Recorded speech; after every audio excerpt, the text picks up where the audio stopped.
Tower K14 is with you, 8.7 DME for the ILS 132 option. Okay, what's that? Let's look.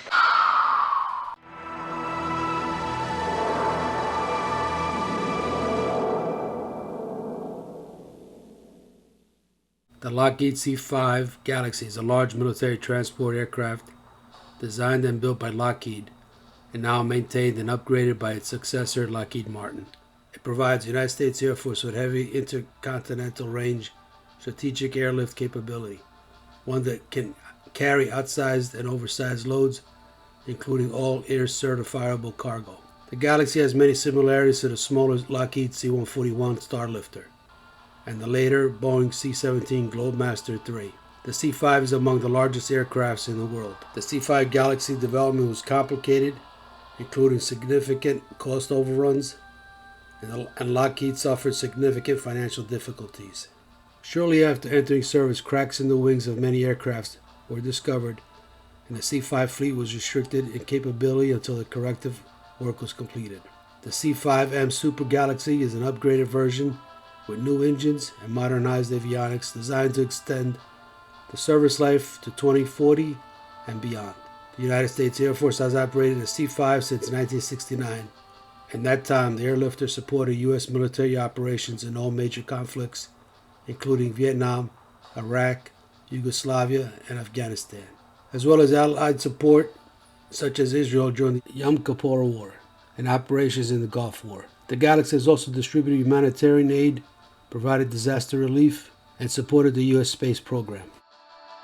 The C-141 was unable to provide the military with the increased flexibility it now desired.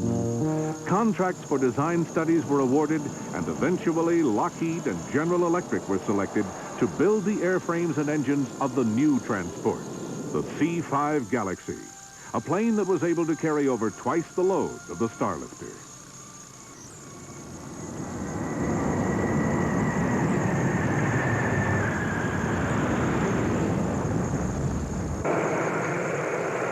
The C-5 looks like an enlarged C-141 with the high-mounted wing, underslung engines, T-tail, and landing gear pods. General Jack Caton, commander of the Military Airlift Command, flew the first C-5 at Edwards Air Force Base just before acceptance of the airplane. Well, I can't say that I'm any tremendously impressed. It's a very important thing to the country. Well, it handles so nicely. It's got the speed, and it's got the payload.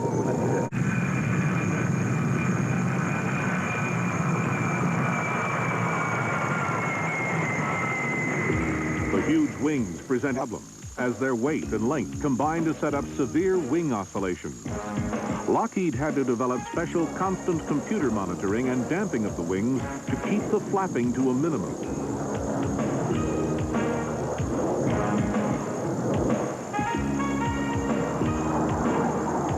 Even with the system operating, there is some movement of the wings. The plane mimics a bird.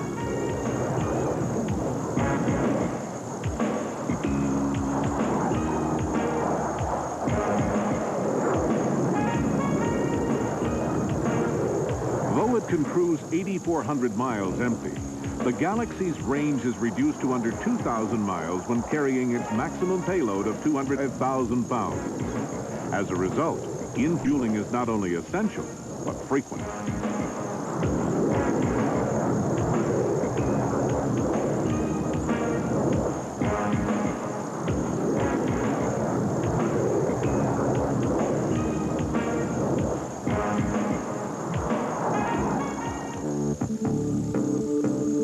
In common with the Galaxy, the Soviet AN-124 has straight-through loading and unloading, with ramps in the nose and the tail. When the guys at the squadron called me the other night and asked me if I'd go, you get a little knot in your stomach because I was just sitting there watching it on CNN with my wife and talking about how bad it looked over there. Just a few short months ago, we had an airplane full of food and we were taking it over there to help them keep from starving to death, and now we're taking ammunition over there to, seems like we're going into more of a combat. To form the core of this force. The gigantic C-5 Galaxy has a tremendous payload capability and handles the majority of outsized and specialized airlift requirements. As one of the largest military aircraft in the world, the C-5 provides a unique global presence whenever it lands on foreign soil. Department of Energy folks in country processing the materials visited an orphanage, and they called back to Oak Ridge and asked if their people could put together some kind of humanitarian package for these children. And they gave a list of things, the blankets, sleeping bags, clothing, etc., that the children could use. And one of the men there contacted me about 2 weeks ago and said, we're going to process 30 to 40,000 pounds of material. Would that be a problem? And we had no problems, just bringing in 3 airplanes. We're climbing down the ramp from Columbia, South Carolina. Go ahead, please. You're on the air. Thank you very much. I think what you're doing is a fantastic program. I just stumbled across it on C-SPAN, and I'm certainly glad that I did. I've been in the Air National Guard now for a long, long time, in the military, almost 30 years, and I was listening to the colonel just a minute ago talk to that young lieutenant who called, her first duty assignment, and I think, Brian, you might have made a little might have been a little misunderstanding there. You made the comment that, or somebody made the comment that when somebody got a college education, they made them an officer. That's in the air side, on the air guard side, that's certainly not the case, because on the air side, I suspect 50 or 75% of the folks in the Air National Guard have college degrees. I have 3, for example, and I'm an E9, Chief Master Sergeant. And while I'm really proud of what's going on, I thought that we might ought to clear that up. Okay, thank you. I don't think I said that, but... I said that, and what I was trying to do was to show the difference between being a young, new officer right out of college and then having your boss be an E9 like the gentleman calling here who's been in the service for 20 years. You know, how hard it is. I mean, you're the boss of someone who's 20 years older than you are and have that experience. Sure. Good point. Appreciate your call, too. Matter of fact, that South Carolina Air National Guardsman just called in is from the unit that last year won the Top Gun Award. That was the best flying fighter-type unit in the United States. Came from the Air National Guard in South Carolina. Raleigh, North Carolina, you're next. Go ahead, please. Yes, sir. I have a question for the Colonel. I was in South Carolina National Guard for about 4 years, and I got out about 2 years ago when I moved to Raleigh. My question is, I'm a 31 kilo, and I was wondering how quick would I have to go back for a refresher course or anything if I were to join back into the North Carolina National Guard? What's a 31 kilo? What'd you tell him what a 31 kilo is? I'm sorry, he's not on the line anymore. Okay. Right now, I think the best thing to do, you just have to call and talk to one of our recruiters. I don't believe there'd be any training necessary to get you into a position in the North Carolina National Guard. You certainly met all those requirements when you're in the South Carolina Guard. Are there spots open right now in the National Guard? Yes, there are. We're like the Marine Corps. We're looking for a few good men and women. Winter Park, California. Go ahead, please. Yeah, good afternoon, Brian. Hi. Yeah, what I was calling, I wanted to talk to the Colonel about, because I got the feeling that these kids we're sending over today are too pampered. You know, I'm a veteran of the Korean War. Back in the first year, 1950 and 51, and the world was so much tougher then for some reason, and it seemed to me like that when I was in training down in Camp Pendleton, life was much worse than what these kids are living in Saudi Arabia right now. And these guys are you know, today I saw some Marines laying around a swimming pool in Saudi Arabia, and it was an Olympic-sized swimming pool, and they were talking about how much stress they were under. And, you know, it just kind of, we're maybe creating a monster here that these kids won't be able to fight a war if they're asked to, because they're too pampered. Thanks. Colonel? I really don't think they're too pampered at all. I think it's a different set of circumstances, a different environment that each one of these folks are growing up under, different kinds of town sizes and different kind of backgrounds, family backgrounds and jobs they've held, and I don't really think they're too pampered at all. I think when you see you can get a spare moment, and there aren't many of them in Saudi Arabia where they can get a chance to get a little R&R. I'm sure that when the chance came for you to get a little time off, I'm sure you took it, because the stress is the same, I believe, whether it was during the Korean War or during the Vietnam conflict or during the situation currently in Saudi Arabia. Stress is stress, and different people have different ways of trying to work through that. So. By the way, how long is a trip from Torrejon, Spain to Dhahran, Saudi Arabia? Supposed to be about 10 hours. Was it a long trip? It was about 10 hours for us to get there, but it took us, again, a long time before we actually got on the plane to take off. Austin, Texas. Go ahead, please. Yes, I have two questions. First of all, I watched your program about the chemical warfare suit. It looked like a bunch of layers of baggies to me. It looked awfully hot. I was wondering if you could tell me exactly how much the body temperature rises when they wear that suit and how they expect that to be a challenge when they actually start running around the desert, having to move things. And then I have a second question after you answer that one. Colonel? Well, the temperature does rise a bit inside the suit, and the suit's only good once when you put it on, and it's good for about 24 hours. And showing us our route, this is our last leg of our trip over to Saudi Arabia. We left from Torrejon. So we'll wrap up and visit with you in a second. Captain Stardoff, we're back. I want to first start off with getting an overview of the crew of this airplane. Who's running the ship right now? Well, right now flying is co-pilot. It's Dennis Armstrong. He's out of Travis. He just joined us this morning. He's one of the pool pilots that they have at Torrejon. We normally fly basic crew, just 2 people, but we're limited to a 16-hour day if we do that. So they've got a pool of pilots stationed at Torrejon, and whenever we go down range, it's longer than a 16-hour day, so they join us for that. Make an augmented crew. Who's the other pilot on your team? The other pilot is Lieutenant Colonel Keith Richter. He's out of Kelly also, as is the rest of the crew. Could you explain how large the entire crew is then? We've got 8 people with a crew chief, and that's for the augmented crew. We have an extra engineer along since we've got an instructor along. We've got a new flight engineer, and he's getting some training. How long have you been flying C-5? 6 years coming on. And how long have you been in the Air Force Reserve? 8 years. Were you ever active duty full time? Just for training. It's the first time we've been activated and get credit for doing something real, I guess. You do the same thing as a reservist, it's just that it's not considered active duty, or it's all considered training. What's your reaction to having been called up? Well, it kind of struck us as not the thing we wanted to do. I mean, we'd been doing it already as reservists. We'd volunteered and gone on the trips. We'd already flown over here and back, plus holding a civilian job. It's been kind of easy, actually, because we don't have to get home and then run off and do our civilian job. But I think it was harder on the wife and family. The fact that we're gone longer and they don't know when we'll get back when we go out. What is your civilian job? I'm a pilot for Southwest Airlines, flying out of Houston. Is the company being supportive of this? So far, they've been very supportive. They continued our insurance. They just told us to let them know when we're coming back.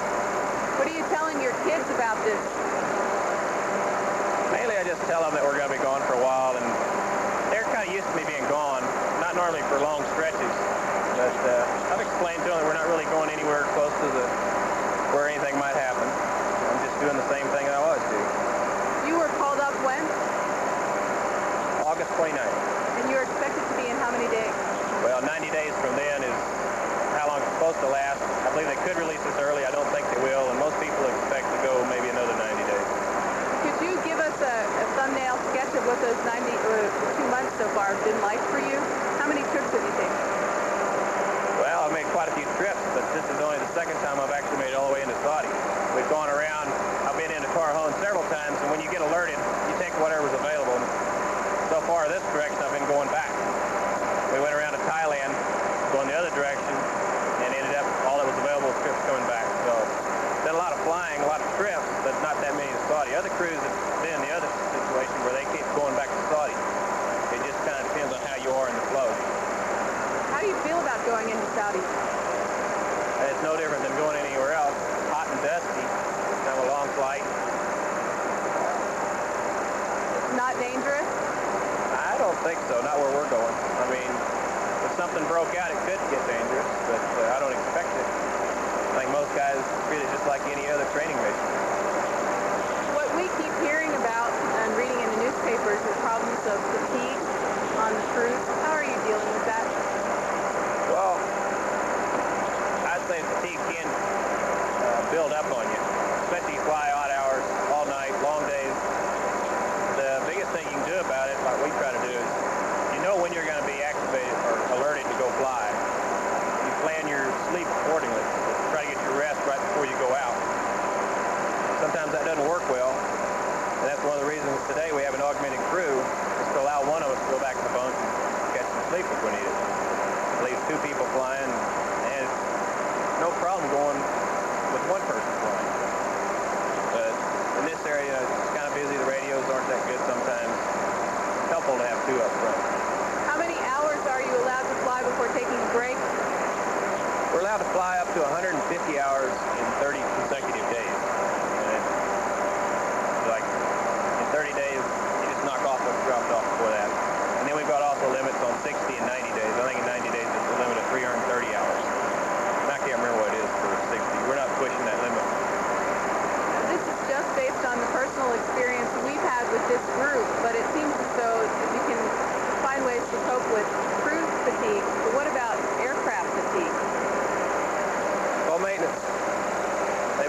crippling us up in the quarters there at the Torhone, set down to a regular schedule. You folks lost some colleagues in the crash in Ramstead. Any changes in policy or procedures as a result of that crash? Nothing yet. I still don't know why it happened. Last I heard, they had two possible reasons they were trying to run down, but they had found nothing concrete. From the tape, everything seemed normal up until the last comment, but it didn't seem like it was a comment with any distress in it. It was just a comment saying, I need a hand with this. What kind of effect on the morale of your colleagues at Kelly did the crash have? There's not too many days that go by that you don't think of it. But I don't think it's really hurt the morale. I think everybody's very determined and ready to go out and get the job done. And after losing some colleagues, even more so. Thank you for giving us the story of Lake Epic. I enjoyed it. Thanks. From your dream vacation in Bahrain, Saudi Arabia.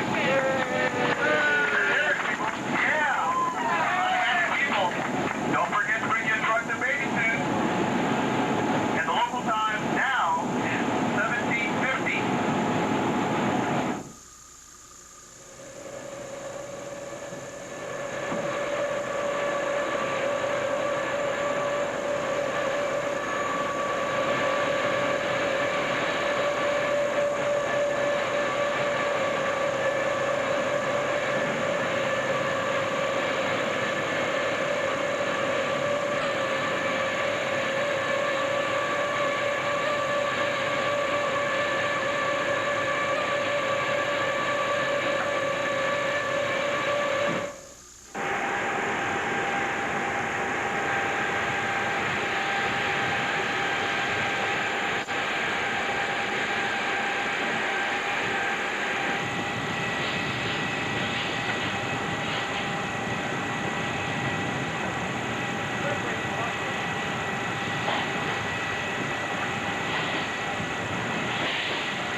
I hope you enjoyed this video. Don't forget to like, subscribe, share, and hit that notification icon for the latest videos as they are released.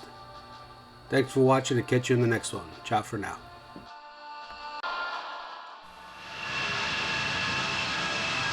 Tower K14 is with you, 8.7 DME for the ILS 132 option.